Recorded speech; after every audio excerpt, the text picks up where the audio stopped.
امام الانبیاء رحمت دو عالم صلی اللہ علیہ وسلم کا دور ہے. ایک صحابی رضی اللہ تعالیٰ عنہ کا آخری وقت ہے.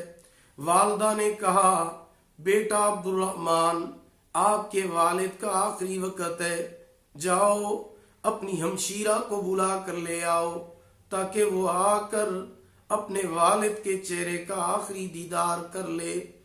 حضرت عبد الرحمن رضی اللہ تعالیٰ عنہ والدہ کے حکم پر اپنی ہمشیرہ کو بلانے کے لیے ان کے گھر تشریف لے گئے. فرمایا بہن ابا جان کا آخری وقت ہے، والدہ صاحبہ آپ کو بلا رہی ہیں کہ آ کر آخری مرتبہ اپنے والد محترم کے چہرے کا دیدار کر لیجئے، ان سے ملاقات کر لیجئے.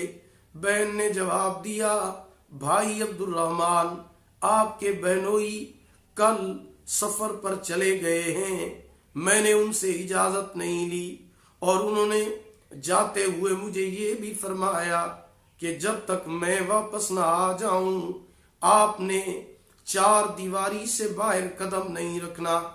جب والد فوت ہو گئے حضرت عبد الرحمن رضی اللہ تعالیٰ عنہ پھر ہمشیرہ کے گھر تشریف لے آئے اور آ کر کہا کہ ابا جی فوت ہو گئے ہیں، اب تو آ کر آپ والد محترم کے چہرے کا دیدار کر لیں. بہن نے پھر پہلے والا جواب دیا کہ میرے خاوند سفر پر ہیں، میں نے ان سے اجازت نہیں لی، لہٰذا میں ان کی اجازت کے بغیر گھر سے باہر ایک قدم بھی نہیں رکھ سکتی. ہاں البتہ ایک صورت ہے کہ آپ اس وقت رسول اکرم صلی اللہ علیہ وسلم کے پاس چلے جائیں، کیونکہ نبی صاحب شریعت صاحب دین اور پوری امت کے روحانی والد ہیں. اگر وہ اجازت دے دیں تو میں والد کے گھر چلنے کے لیے اور ان کے چہرے کا آخری دیدار کرنے کے لیے تیار ہوں. حضرت عبد الرحمن رضی اللہ تعالیٰ عنہ رسول اکرم صلی اللہ علیہ وسلم کی خدمت اقدس کے اندر تشریف لے گئے. عرض کرتے ہیں یا رسول اللہ صلی اللہ علیہ وسلم میرے والد فوت ہو گئے ہیں اور بہنوئی بھی گھر پر نہیں ہے، اگر آپ میری بہن کو اجازت دے دیں تو وہ آ کر اپنے والد کے چہرے کا آخری دیدار کر لے. رسول کریم صلی اللہ علیہ وسلم نے فرمایا کہ اے عبد الرحمن یہ تو آپ کی بہن ہے، اگر میری بیٹی فاطمۃ الزہرا رضی اللہ تعالی عنہا بھی ہوتی تو میں محمد عربی صلی اللہ علیہ وسلم اس کو بھی اجازت نہ دیتا. نکاح والے دن حضور اکرم صلی اللہ علیہ وسلم نے اپنی بیٹی کو خطاب کر کے فرمایا کہ اے فاطمہ میں آج سے آپ کا نکاح شیر خدا حضرت علی المرتضی رضی اللہ تعالی عنہ سے کر رہا ہوں.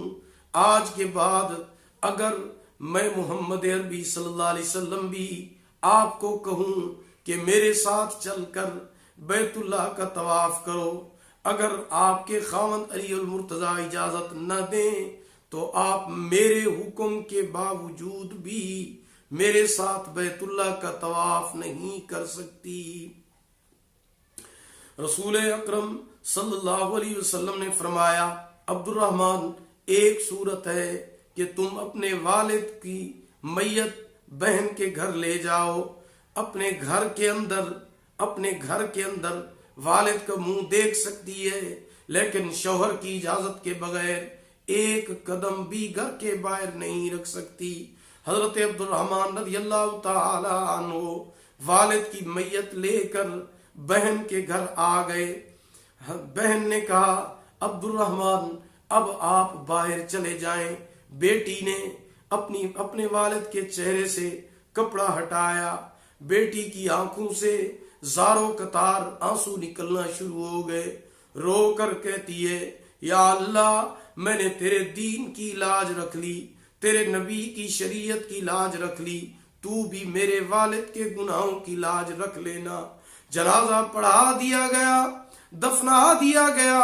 رات کو کسی صحابی نے حضرت عبد الرحمن رضی اللہ تعالی عنہ کے والد کو خواب کے اندر دیکھا اور پوچھا کیسے گزری؟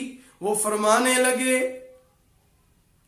پتہ نہیں میرے ساتھ کیسے گزرتی، لیکن جب میری بیٹی نے دین اور شریعت کی لاج رکھتے ہوئے دعا کے لیے ہاتھ اٹھائے تو رب کائنات نے مجھے بغیر حساب و کتاب کے جنت عطا فرما دی۔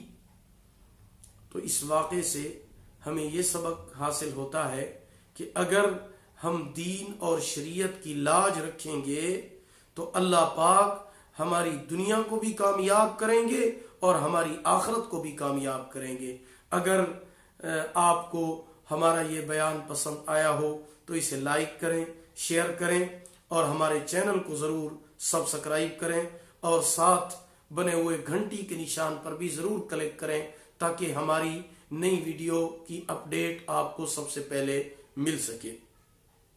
اللہ آپ کو جزائے خیر عطا فرمائے۔ انشاءاللہ پھر کسی نئے بیان یا نئے وظیفے کے ساتھ آپ کی خدمت میں حاضر ہوں گے، تب تک کے لیے اجازت عنایت فرمائے۔ اللہ آپ کا حامی و ناصر ہو۔ آخر دعوانا الحمدللہ رب العالمین۔